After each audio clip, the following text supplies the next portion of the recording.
Breaking news. ఎర్రగడ్డ ఆసుపత్రిని మంత్రి దామోదర రాజనరసింహ సందర్శించారు. ఫుడ్ పాయిజన్ కారణంగా అస్వస్థతకు గురైన ఘటనపై మంత్రి ఆరా తీశారు. ఈ సందర్భంగా ఆసుపత్రి సూపరింటెండెంట్ పై ఆగ్రహం వ్యక్తం చేశారు. ఆయన ఫుడ్ పాయిజన్ నుంచి 74 మంది కోలుకున్నారని, 18 మందికి ఉస్మానియాలో చికిత్స అందిస్తున్నామన్నారు. టీ కాంట్రాక్ట్ రద్దు చేశామని, ప్రజల వైద్యం విషయంలో నిర్లక్ష్యం వహిస్తే ఏ స్థాయి ఉద్యోగులైనా చర్యలు తీసుకుంటామన్నారు దామోదర.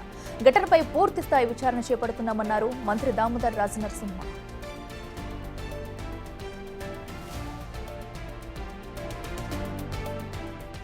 తెలంగాణ రాష్ట్ర ఆవిర్భావ దినోత్సవం రోజు సాయంత్రం 6:30కు ఇన్స్టిట్యూట్ ఆఫ్ మెంటల్ హెల్త్ ఒక సంఘటన జరిగింది. సంఘటన అంటే 92 మంది మెంటలీ రిటార్డెడ్ పేషెంట్స్ అస్వస్థతకు గురైనరు. ఈ ఇన్స్టిట్యూట్లో ఇంటేక్ బెడ్స్ 600, 8 వార్డ్స్. ప్రస్తుతం ఉన్న పేషెంట్స్ సంఖ్య 318. ఇందులో 92 మంది ఎఫెక్ట్ అయ్యారు. ఎఫెక్ట్ అయిన వారిని తక్షణమే 18 మందిని ఓజీహెచ్కు ఉస్మానియా జనరల్ హాస్పిటల్కు తరలించడం జరిగింది.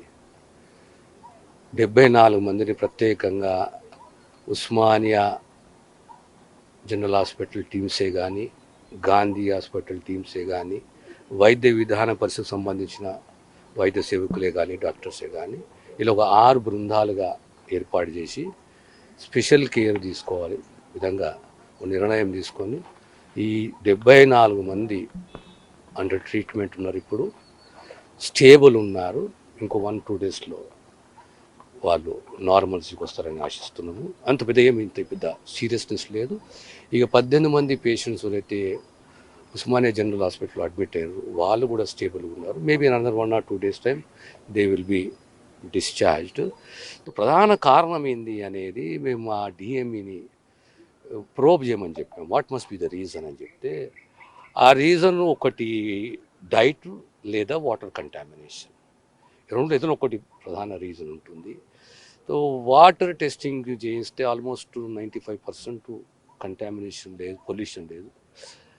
బట్ డైట్కి వచ్చే వరకు ఈ అనుమానాలు ఉన్నాయి కనుక అందులో ఆ రోజు తెలంగాణ ఆ రోజు ఫార్మేషన్ డే కదా, స్వీట్ కూడా అడిషనల్ స్వీట్ ఇచ్చారంట. ఇట్ మే హ్యావ్ అఫెక్టెడ్ అనేది ఒకటి. దానికి కూడా report we are waiting for that report. ఆ రిపోర్ట్ ఆధారంగా ఫర్దర్ యాక్షన్ తీసుకుంటాము. ఈ డైట్ కాంట్రాక్టర్ని టర్మినేట్ చేశాము. ఫర్దర్ తర్వాత ఐహెచ్ఎఫ్ఎంఎస్ కాంట్రాక్టర్ కూడా మెయింటెనెన్స్ సరిగ్గా లేదని టర్మినేట్ చేస్తున్నాము. ఇకపోతే పోలీస్ స్టేషన్లో ఫార్మల్ కంప్లైంట్ కూడా లాడ్జ్ చేశాము. ఈ కర్ణ్ అనేవైతే మెంటలీ రిటార్డెడ్ పేషెంట్ చనిపోయాడు, దాన్ని కూడా పోస్ట్ మార్టం జరిగింది. వెస్టరాజ్ పెట్టుకున్నాము, స్టూల్ పెట్టుకున్నాము. దాన్ని ఆధారంగా రేపు టెస్టుల తర్వాత what is the prime cause, what is the major cause, ఏమి జరిగిందనేది ఆ రిపోర్ట్ ఆధారంగా ఫర్దర్ కమిటీ ఎంక్వైరీ చేసి అకౌంటబిలిటీని గుర్తించి ప్రభుత్వం యాక్షన్ తీసుకుంటుంది.